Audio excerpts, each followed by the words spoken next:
today's video, tuturuan ko kayo kung paano mag-download ng skin sa CS 1.6. Bago muna, kailangan mo mag-like and subscribe bago tayo start. At kapag nagawa mo na yun, tara gawin na natin. At tapos dahil may na-download na akong skin scrar sa Game Banana, pipindutin natin yan.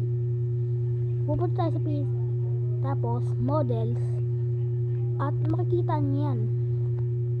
Tapos copy nyo, punta kayo sa device storage, punta kayo sa Android of. So kung dito nakalagay yung shash nyo, dyan kayo pupunta. So pupunta tayo sa CS Strike, punta tayo sa models, at dito natin ilagay. Bibigyan natin yung apply to all files at replace. At ayun na, at ipapakita ko sa inyo. At ito ang model na napili kong P22 para sa skin.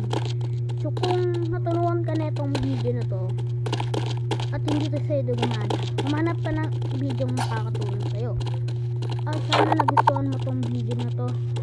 Peace out. Subscribe.